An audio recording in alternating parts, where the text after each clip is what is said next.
Welcome to another episode of Obscured Reality. Join your hosts, Mark and Stephanie, as they take you through a journey of the extraordinary, bizarre, and often frightening world of the unknown. Explore topics of the paranormal, UFOs, alien abduction, lost civilizations, mythical monsters, and other unexplained mysteries. Come along with us as we transcend into another dimension of obscured reality. Welcome back to Obscured Reality. Mark and Stevie back with you. And oh boy, do we have an interesting show for you tonight. We are going to go through a story. No. A story you've probably never heard. As embedded as I've been, as much looking into the whole UFO topic that I've done in the last 10 to 20 years, I myself have never heard this story or the name of this person, but I think there's a good chance this could play a very significant role in the whole UFO UAP phenomenon. Maybe not, but maybe so. We're going to see. If you have not heard the name of this lady is Ning Li, N-I-N-G, last name is L-I. Sound familiar to you at all? No. My guess is no. No, you already know. Barely anyone has heard of this story, or this person, except for, according to what I've read. But I do not know why this is not out there much larger than it is, because I think this is pretty important, if not very, very important. But let's see what's going on. Before we do, as you see on the monitor right up here, obscuredr1@gmail.com, that's our email address. If you have a personal story of your own, UFO, UAP, alien, Bigfoot, you have a relative who had a relative from a relative that was in a long-lost civilization, that one's doubtful, you want us to tell your story for you, shoot us an email at obscuredr1@gmail.com. It's right there. Type story in the subject line. Tell us your story. If you would like to come on the show, you can do so. It's super simple and easy. Tell your own story. You can do so anonymous. Completely up to you. Let's get on with it. Ning Li. So, all right. Some of this information I got from a July 30th, 2023 article from the Huntsville Business Journal by Noah Logan. He was the guy doing this story. And that's important because there's some quotes in here, so they're from him. But let's get into Ning Li here. Let's get into her story and see what the hell's going on. And before you jump to any conclusions, be like, oh yeah, whatever. Hear me out and hear the whole fucking story first, because this is interesting for numerous reasons.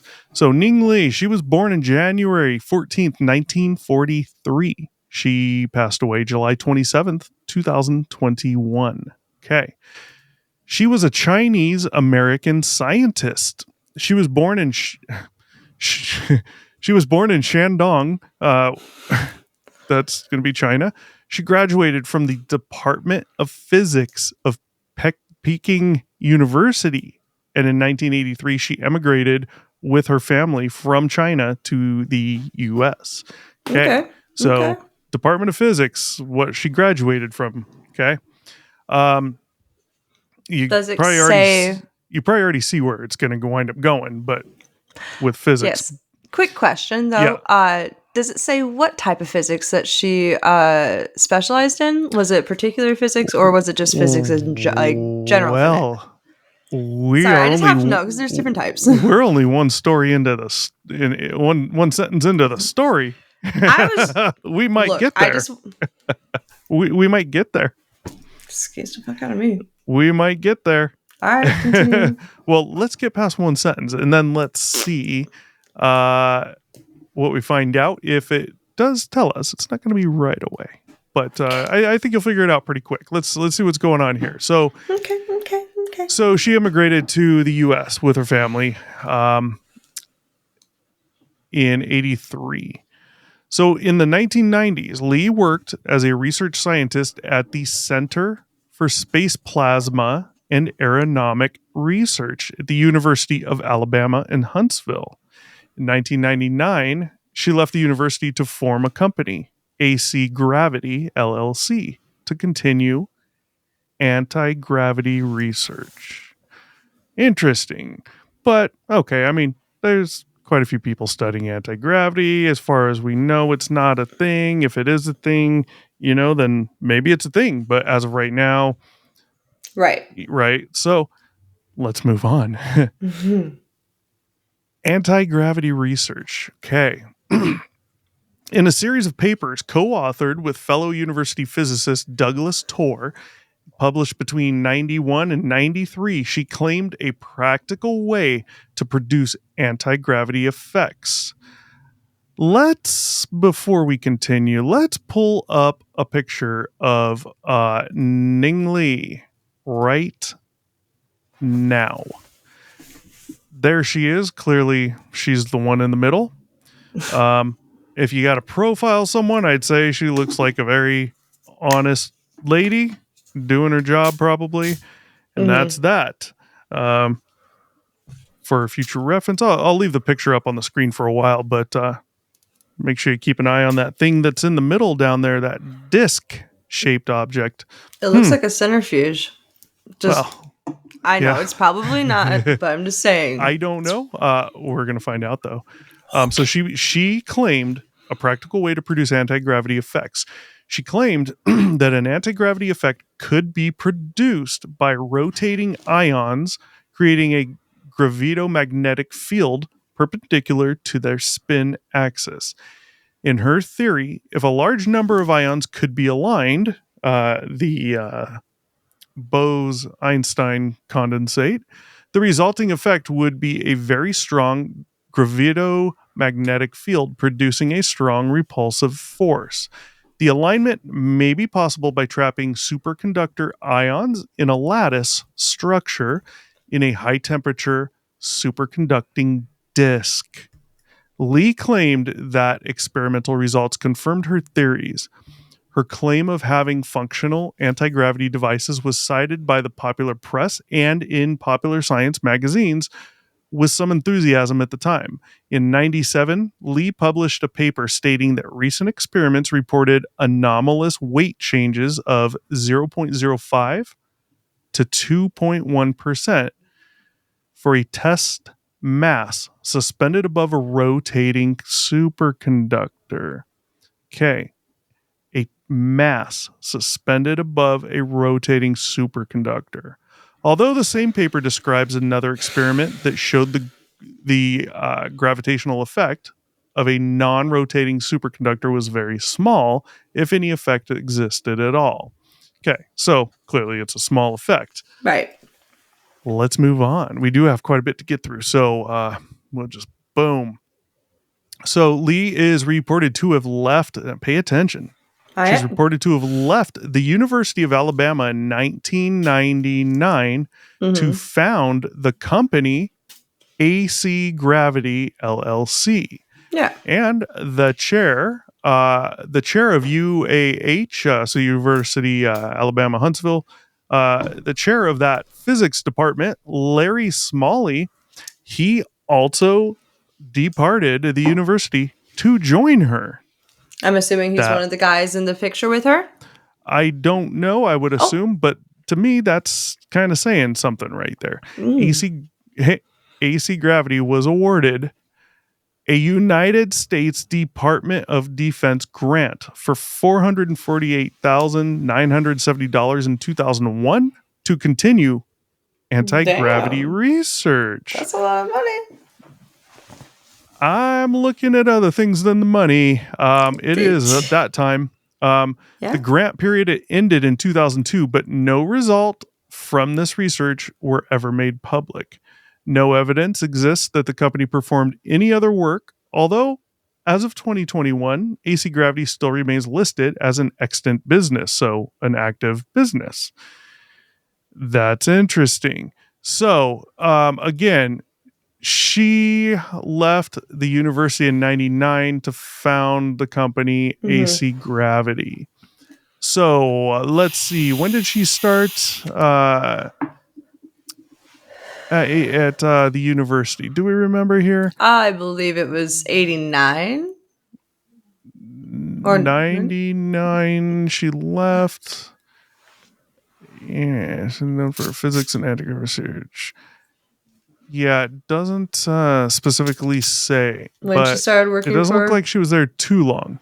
Oh, well, Yeah. my bad. Well, I mean, possibly, but actually, maybe a while.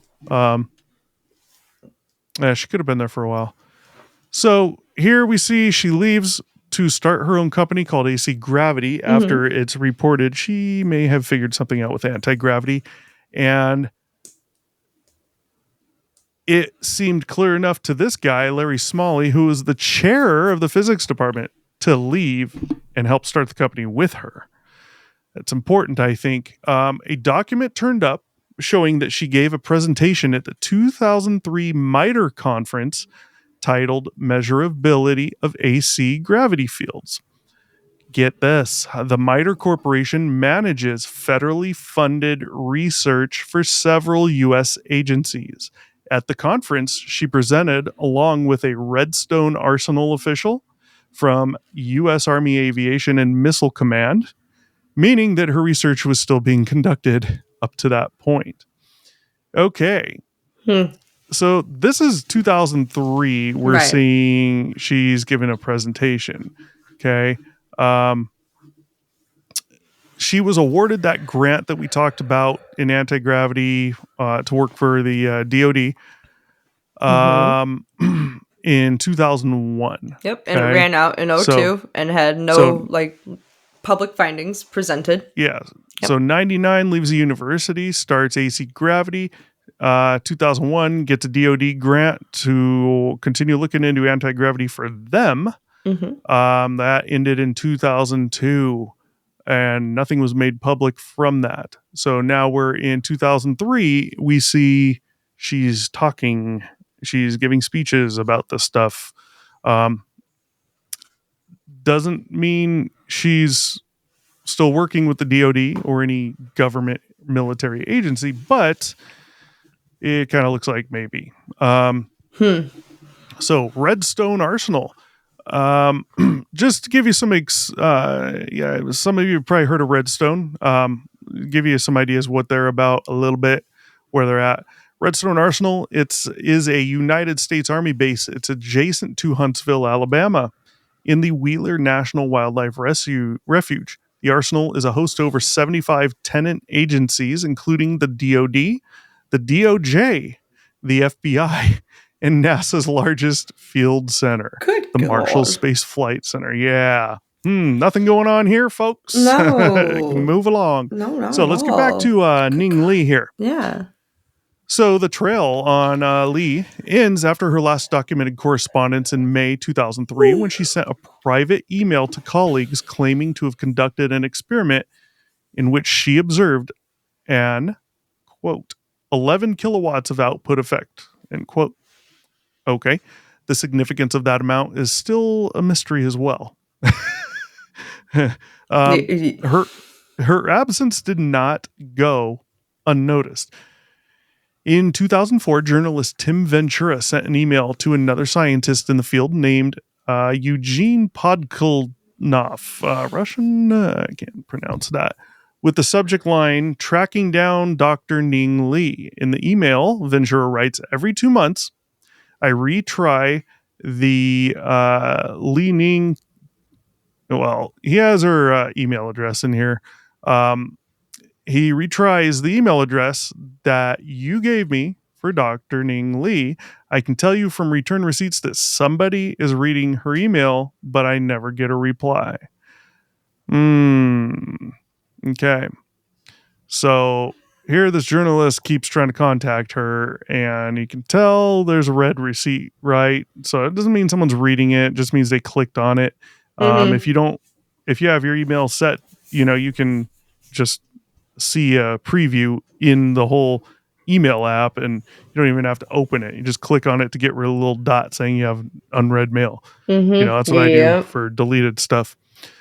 So Podkolnoff responded, confirming her well-being and that she was still working with the DoD. Ooh, but unable to talk about her work. He also told Ventura that he was unable to get a working email address or phone number for her. So here we have a journalist talking to someone who works with her, another scientist in the field.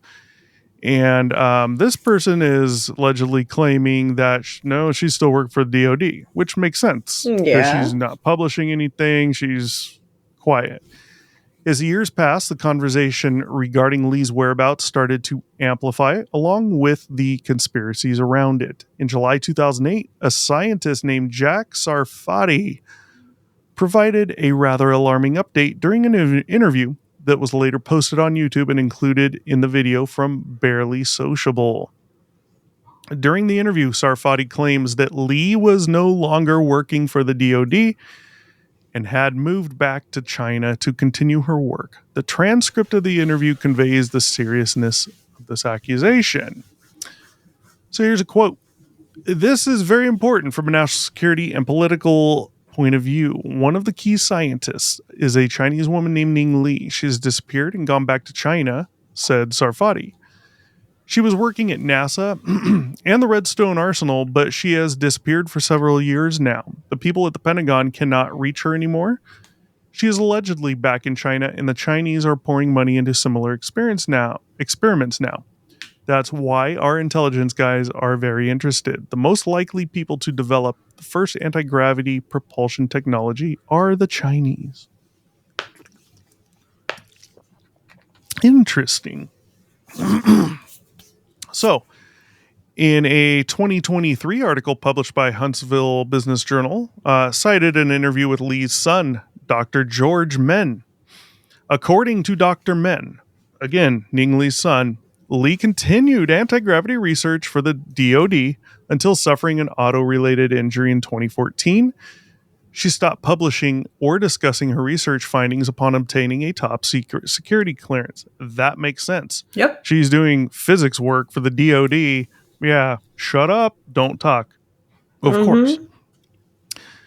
Dr. Men also stated, this is interesting, that members of the Chinese Communist Party approached her in 2008 regarding returning to China to continue her research. Li rejected their offer, which resulted in her being barred from entering China to attend her mother's funeral.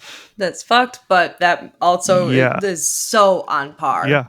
Yeah. Oh, yeah, 100%. Mm-hmm. Now, again, you can read into things, you can take what you want from them, but for me, my opinion, I see that some people from the CCP coming out here to try and coax her into going back with them to do this work for them. To me, that's saying something. We know we all have spies everywhere. We know the Chinese have spies here. I'm sure they were looking into what we were studying at the time, somehow, whether they have someone on the inside or what.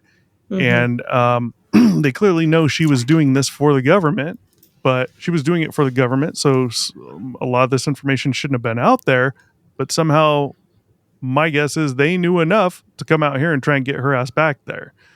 Yeah. That's interesting. And we also see from her son that she actually continued working with the DoD for quite some time. Mm-hmm. So that never really stopped, or she went back. But we'll get into that once we're done reading all this here. And it's very interesting. So her death in 2014, Ning Li was struck by a vehicle while crossing the street on the University of Alabama in Huntsville's campus. Li's husband, seeing the accident, so he was there with her, suffered a heart attack and died a year later in 2015. For Ning Li, this accident caused permanent brain damage that resulted in Alzheimer's disease shortly after. On July 27th, 2021, Ning Li died at the age of 78. That's Okay. really sad. Damn. Get that microphone up there, Stevie. That's Yeah. really fucking sad. Yeah, it is. Dude, I mean, such a brilliant mind just in a moment gone yeah, because of a car. Fucking yeah. cars, So man. I recently I heard about her in the story recently, like very recently, like within the last week, and I was like, wait, what? How is this not out here yet? And we're not done, so we're gonna see some more here. Okay. But um, you know, I recall hearing that there may have been some people claiming some weirdness, oddness about this particular accident. And, like maybe it wasn't just an accident. I don't know if there's any veracity to any of that, but you never know, I'm not going to read too much into it. Yeah. Nothing was stated here, Yeah. but Okay. so Lee described a practical method of producing an anti-gravity field, which had never been done before. It's always been held that because gravity is a basic force of nature, constructing an anti-gravity machine is theoretically impossible. However, Lee and her co-author, Douglas Torr, theorized ways around this belief using a high-temperature superconductor, or HTSD. Okay. In an HTSD, the tiny gravitational effect. Well, before we do that, let me just pull up a picture here. Boom. Just take a look at that while I'm talking here. Mm-hmm. So, in an HTSD, the tiny gravitational effect of each individual atom is multiplied by the billions of atoms in the disk. Using about 1 kilowatt of electricity, Lee claimed her device could produce a force that would effectively neutralize gravity above a 1 foot in diameter region extending from the surface of the planet to outer space. Okay. Neutralize gravity above a 1 foot in diameter region extending from the surface of the planet to outer space. That's interesting. True or not, who knows? But pretty damn interesting. Mm-hmm. To demonstrate their research, they invited officials from the renowned science and technology magazine Popular Mechanics to visit their laboratory in Huntsville to see their work in progress. A 12-inch disc which acted as an HTSD. Upon the disc's completion, they told the magazine, a bowling ball placed anywhere above this disc will stay exactly where you left it. That's interesting because we know a bowling ball is obviously not magnetic, so this has nothing to do with magnetics, right? Right. So that is interesting. In the late 90s, she claimed to have created anti-gravity devices that were fully functional, and this was big news in both scientific journals and mainstream press. In 97, she continued to expand upon her concept and conduct more experiments. At the time, she was publishing papers describing the anomalous weight changes in objects suspected over a rotating superconductor. So, an obituary was published on the Berry Hill Funeral Home website. Dr. Ning Li passed away on July 27, 2021. Her obituary revealed nothing else regarding her disappearance. She was 79 years old. This is a quote. One of the world's leading scientists in superconductivity anti-gravity. Dr. Li constructed the first 12-inch HTSD in the world in the late 90s. That's what the obituary said. Since Berry Hill Funeral Home is located in Huntsville, it's safe to assume the accusations of Lee leaving for China or even being kidnapped were incorrect. Yeah. The obituary contained the name of her son, George Guangyu Men, along with his children. So Noah, this is back to Noah. He's the guy writing this article. Noah contacted the son. After getting to know each other, the son invited Noah to his home to talk about his mother. He said, quote, I asked her once, he recalled, I said, Mom, do you need to tell me something? She told me, first off, you don't know anything. Second off, if you even think you might know something, you forget about it. I said, okay, that's fine. So you can extrapolate what you want from that Oh yeah. little conversation. Oh yeah. I think there's different ways of looking at that. You could look at that as, well, you don't know anything, and if you do know anything, you forget about You it. don't. Yeah. Meaning, well, maybe meaning I'm going to tell you something, and you forget we ever talked about it, or I have a lot to tell you, and I'm Yeah. not going to tell you because I need to just forget about it. That kind of almost sounds More threatening in a way, Yeah. like she was threatened or something. It's just interesting. I So he wouldn't. verified. What's that? I wouldn't be surprised. No. He verified that Dr. Li never left the DoD and never left the country to work for the Chinese government. That is good because this is now coming from her son. Mm-hmm. Okay. George also explained how he noticed change in his mom after leaving the university for the private sector. He says all the secrecy that comes with the job began to change her demeanor and behavior over the years. When she was at the university, she loved to publish her findings, which we know she did all the time, he recalled. But after she got her top secret clearance, she wasn't allowed to share anything anymore with anyone. She became much quieter. She would return from work looking worn down with her makeup messed up. It wasn't like that when she was at the university. So Noah he filed requests through the Freedom of Information Act for the results of her 2001 grant, along with any other research from her. But of course, it was denied along with requests from other people. It's safe to assume that we won't be finding out the specifics of her research after 2002 for a long time. Nope. So, the photo we have up on the screen, kind of a diagram of her little disc here. Basically, what you're seeing is that it's going to take one stone. I don't know what the weight of that is supposed to be, but saying that basically it loses 4.5 ounces of its weight. Okay. This device, and we're done with the story. We're probably going to have to go back to a few things in there. But look at this device. Okay. Solenoids used to put magnetic field around the ring. Whole assembly cooled with liquid nitrogen. Why the hell does it need to be cooled with liquid nitrogen? Because we Because already the thing read. is spinning at 5,000 rotations per minute. So a ring of Well, superconducting yeah. cinematic. It has to be cooled. I mean, that shit's gonna get hot. Exactly. We already read that this is a high temperature device. Then top right, we see the ring of superconducting ceramic.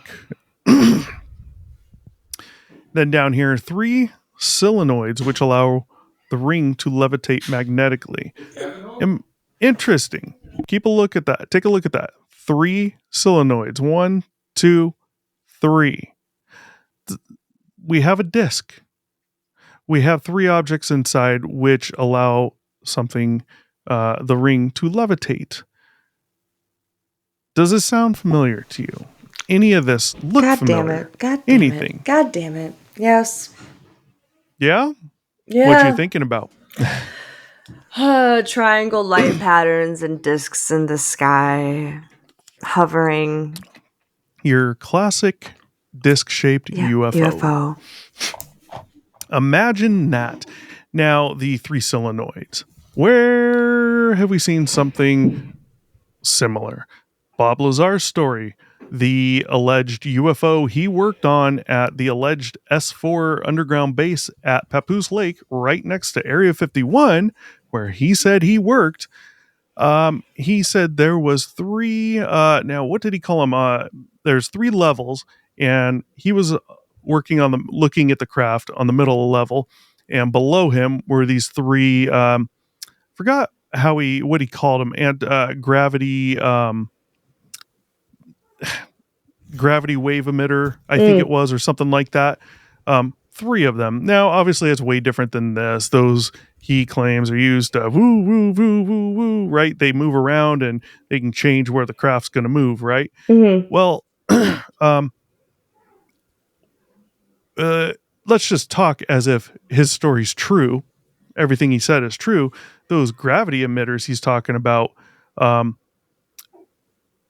we don't know what's inside of those, right?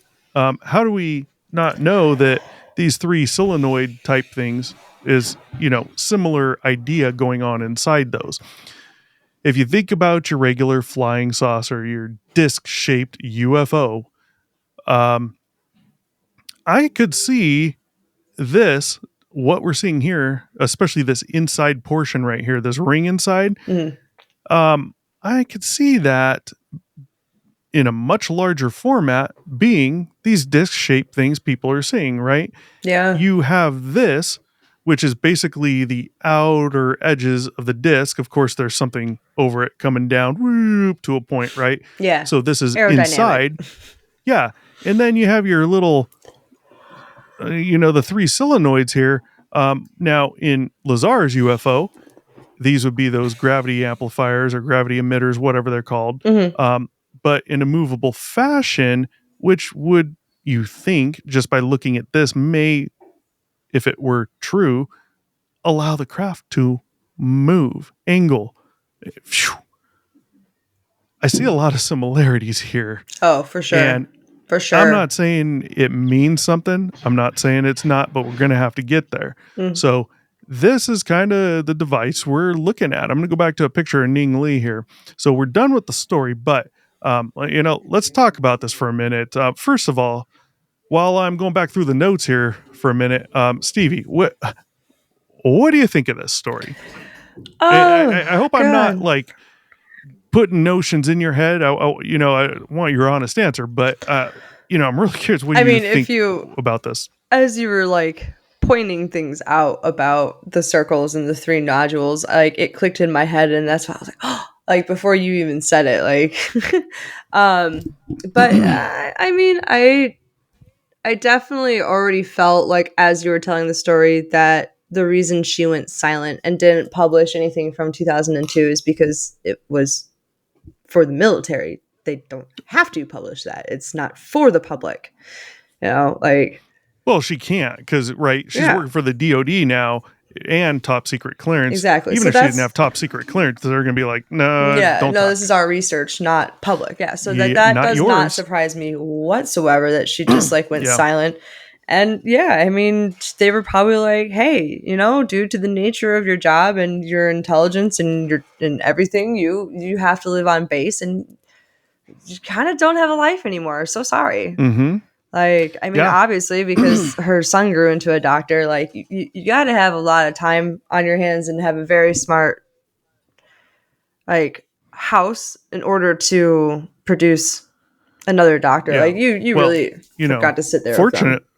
Fortunately for us, she came from China. We know they have, they're very strong on academics, right? Yes, and I'm glad she brought that over. And she had the time to, obviously she worked very close to home, I'm assuming, if they had her on base. So, well, yeah, she lived there, basically. Yeah, essentially. Right. So, like, she had the drive and, she had the time in order to put into her child in order for them to obtain said, greatness. And I appreciate that from her. Yeah. Now, guys, hang on. Don't go anywhere. Because in a minute or two, we're going to get into why this is all really important, I think, and how it fits in, how it ties in with today's sightings. And in my opinion, probably the only way it could fit in, but we'll see. Okay. So, yeah, I think it's very interesting that, she comes out here with her family. At some point, she starts working at the university, physics. And then, boom, unfortunately, you have to piece things together. And that doesn't mean we're always going to do it correctly. So it's hard to tell with this, right? But she was working for the university for a while.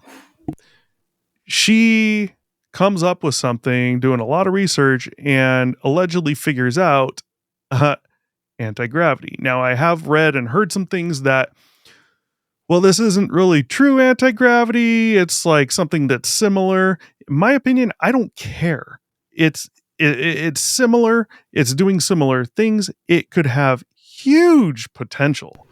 We can finally get that hoverboard from Back to the Future. Maybe. Yeah. So I think it's good and bad. But university, boom, she allegedly figures this out with anti-gravity or something similar, immediately leaves to start her own company called AC Gravity LLC. And one of these other guys in the department that worked with her went with her to start the company. Obviously, he believed in her and knew she was onto something.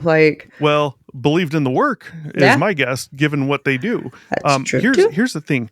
We don't know her background before coming to America, right? So we don't know if there's wealth in her family or not. And if there is wealth, I'm sure they would share, right, to help each other out and all that.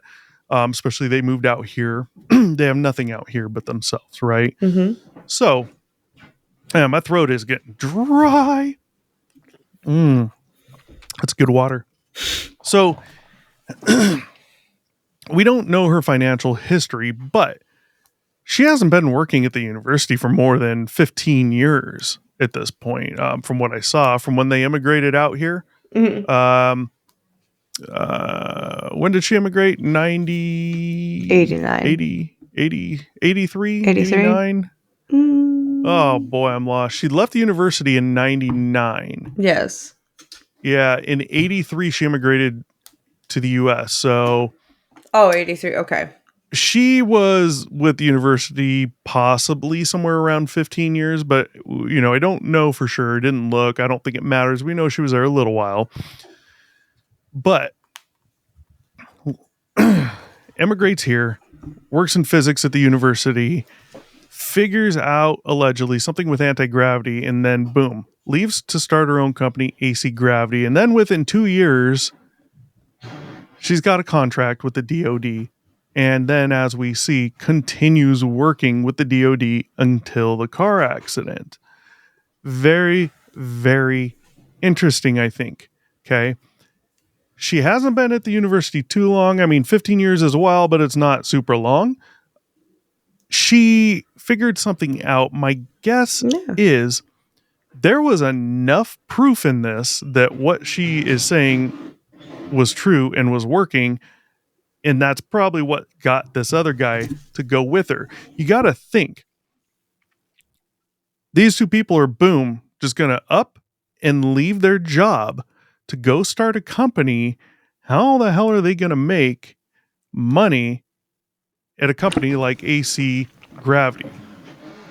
Grants? Right? At first, I'm assuming, or investors? Right. Yeah. So that, to me, is also interesting. What are the chances that once she figured this out at the university, that one of them or someone else, maybe a friend, maybe had an inside ear with the government, DoD, someone, and maybe conveyed to these people that, hey, this is what you really came up with. You could probably get some grants on this. At which point, the idea to me would be, well, then I'm going to quit working at the university. I'm going to get an attorney and start an LLC. That way, since we will most likely or possibly get grants from the government to work on this, that money's all ours instead of getting our normal salary and all that money going to the university. Right? Right. Yeah. Much better idea, I think. I don't know that that is or is not what happened, but that's what it smells like to me. Why else would you leave probably a very good paying job at the university to go start a company where you're not going to be making any income unless you get something like government contracts or in the public sector? And you're going to, once you open this company, you're going to have to buy whatever equipment and things you need, technology, to reproduce what you were doing at the university. I don't even want to think of the amount of money that would cost. So where did they get those things? How did they do that? Or did she just keep the idea from the university, right? She probably wrote it all down at home, starts her company, goes to the government, says, look, I figured this shit out with the university. Because of that, I started my own company. Here on paper is what I did, what happened, what I found out. Show it to your people. Give me a contract. Now, I'm sure there'd be... No, that actually very well could be what happened, because it only costs $500 to start an LLC. Right. And then, basically you wouldn't need to front any money. She may have been trying, both may have been trying this for a few years, but who knows? My guess is they had some equipment in there. I don't, who knows how and what she was getting paid at the university. My guess is she was being paid well. But they probably had to reproduce this and have something tangible to provide to the government to get a contract like this. Yeah. However, she worked at the university. This is physics. We know the government has an ear, a hand, an eye in all these different major universities where this type of work and others is being done, because they want to pull the best of the best. They want to pull whatever the hell they can pull. Yeah, I'm kind of convinced Cicada, that whole Cicada 3301, I'm pretty convinced that was a CIA hiring op. So, like, totally get it. Yeah. So that could have been why she left and started AC Capital or Very AC well Gravity. Could have been, yeah. They could have approached her and said, "Yo, leave, start your own company. You're going to come work for us. We're going to pay you way more, or give you grants, whatever." Yeah. All that. Who knows? This is just conjecture. I don't know. Right. I mean, there's a whole mess of different ways that this could have happened, but glad it did. Yeah. So super interesting. So we see all that happen. And then boom. And then the car accident, and it's probably a legit car accident. It happened on the university campus. Well, got frats. Okay, drinking. Look. I was going to say, look, I've lived on the U of M campus. I've lived on Michigan State campus. I've lived on Notre Dame's campus. None of them motherfuckers can drive. Yeah. Not one. And you know who's worse than the students? Their fucking parents. Oh, yeah. Well, it's a new time, kids. I hate move in, move out days. Jesus, like, I just avoid that whole half of town for like a solid week. I'm like, oh, you're over there? Reschedule that appointment. Well, so I believe it. We get up to the CCP, the Chinese Communist Party, who flew out here in 2008 and approached her about coming back. Yeah. To me, that is also super interesting. That tells me that this is 2008, okay? She stopped publishing shit when 7 years prior she got the DoD contract. So there's been a while that she's been shut up. The fact that the CCP sent people out here to go straight to her to try and get her to come back and work for them reads to me what do they know? Possibly they had an inside track somewhere. Yep. They knew she was working for the government and what she was doing, and they may have also had some knowledge on what type of progress was or was not being made. Interesting, because they don't want us to have it. So so that to me is really interesting. Now, again, this is all conjecture. It's all speculation. This is my opinion. This is where the dots connect in my head. Okay. I don't think it takes a brain surgeon to connect these dots. I'm sure some may not be correct, but I would argue that probably most are. Who knows? So this device is just crazy. Yeah. If you think about your disc-shaped UFO that people claim to see all the time, and you think about Bob Lazar's story and how he claims these alleged discs work, there's a lot of similarity in here. And what you're seeing here is real. Yeah. She did this. She had to have found that it did reduce the mass a little bit. She had something to show the DoD to get them to say, here's contract. Right. Okay. Here's and funding. And she's, yeah. And she stayed with him long enough that she clearly was doing work there and probably doing it pretty well. She is definitely a smart cookie, right? But the similarities in this compared to, when you think of a disc, a flying saucer, what you always hear about, I could totally see this inner ring being part of it, right? This whole outer shell, there's your disc-shaped UFO, obviously in a little bit different shape. This was just for in a scientific lab. So the outer shell, there's your disc-shaped flying saucer. This inner ring, if what I'm saying were actually true, which I don't know that it is or isn't, this ring would be inside, right? Yeah. But it'd be your outermost edge of the UFO, most likely. Your 3 solenoids here, which are, boom, used to put magnetic field around the ring, which allow ring to levitate magnetically. Those are your gravity amplifiers that Lazar talks about, and maybe not, and maybe there's going to be a little more to it in what he's saying, but in the craft he looked at, they're movable. They move, and I bet you, because I know, if we go back to his story and pull it up right now and look at it, if I recall correctly, he describes in there they would basically use, it was either 1 or 2 to basically move the craft, produce a gravity wave for the craft to ride on, and then the other one or the other 2 would basically point out to a place in space and time and say, not time, but space, and say, boom, this is where we're going. And then zoop, gone. Then go up on his belly and it's gone. There's so many similarities here in how he claims it works and what's inside and what we're seeing here. Now, when did she create this? Right? Early 2000s. So, Stevie's on mute. I am. I'm so sorry. It's because we got people walking in the hallway loud as hell behind me. So we see there's similarities here. I see there's similarities here. Major similarities, I think, and all having to do with the same stuff. Gravity, anti-gravity, right? Suspending things, moving things.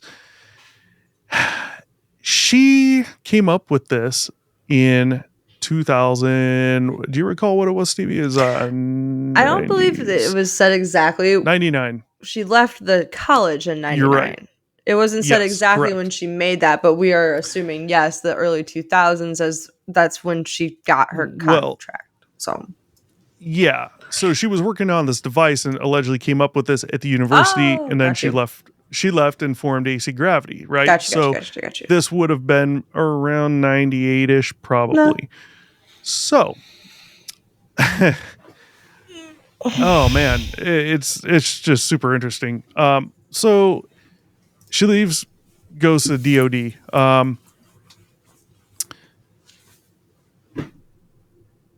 How, if this, just roll along with me for a minute. If what we're seeing here, what she came up with in this picture, is what is these flying saucers that people are allegedly seeing and have been for some time, how could that even be possible if she came up with this in the very late 90s? People been seeing this shit for a long time. Back to Roswell, back to before that, you got them flying over military installations housing nuclear missiles and shutting them down and turning them off. How could this be possible as part of this phenomena if this phenomenon has been going on since way before 1999? You're right. Any ideas? She figured out how to reverse engineer something. I don't know. Well, yeah, people have been seeing flying saucers supposedly for a long time, right? Since way before 99. Oh, yeah. It was allegedly a flying saucer that crashed in Roswell. So how could that be? How could this be part of those flying saucers, if these things were being seen way before she invented it, either it's already invented by someone on this planet, right? Mm-hmm. Way back when, or, well, actually, the first thing is, number one, either it's life that's not from Earth, or could be from Earth, but alien life, right? Life forms from somewhere else, or from this planet, which would mean either underground or under the oceans, the waters. It's either that, and then she comes along being a smart MFer and comes up with this, but little do we know, those people in Zeta Testiculi already got this, and they're here. Yeah, right. Either that's what's going on, or she's invented this, and as the years go by right now, she's studying this, she's still building upon this. She dies, other scientists, most guaranteed, are going to continue on her work. And then let's say we get to 2030, 2040, 2050, let's say the year 3000, who knows? And they finally master this, and boom, we start making flying saucer shaped stuff. Well, we could very easily be at the time then of time travel, which brings flying saucers back in time, right? Oh, Jesus Christ. So that all goes with the human aspect rather than alien aspect, most of it. Yeah. But that's yeah, I mean, in all honesty, what are these things people are seeing? What is the light that I saw that did something that was impossible to do? What are all these other things? Military pilots, fighter pilots, commercial pilots, civilians just on the ground are seeing and have been reporting since God knows when. It's been so long. How is this even happening? Time travel? I mean, I don't know, but I mean, it kind of makes sense because, like, you could go back to any time. You could be like, hey, history lesson of today. We're going to go see the dinosaurs. But think about it. We don't have proof that there's life anywhere. Yeah. And when I say we, humans, what I mean is the 99% of the human population. I'm not referring to the 1%, which would be if these things were true and it was aliens and the government did know or had a hand in it. Those people that are in the know in the government, military around the world, they'd be the 1%. The majority of people don't have a clue. So if there is something going on, they're the 1% that know about it. We're not, right? Most of us, right? Right. So as far as the majority of us know, there's no proof that there's life anywhere out there, only here. And out of all the thousands and thousands of species of life on this planet Earth, there's only one that can make things like this. That's us, right? So yeah, as far as we know, you kind of have to lean towards what's been going on. Has to have the human aspect to it, or most likely does. But you just can't get away from the fact that this stuff's been going on for forever and a day. We're talking about almost since early recorded human history. There's no explaining that without answers. Other than time travel, if it's human. Right. So you have to keep the alien idea, alien meaning life that's not, that we don't know about yet. You got to keep that idea open because this stuff's been going on for so long. That's a very plausible possibility.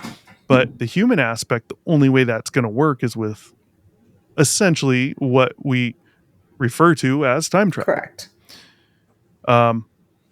But people claim there's issues with time travel if it were possible. So who knows?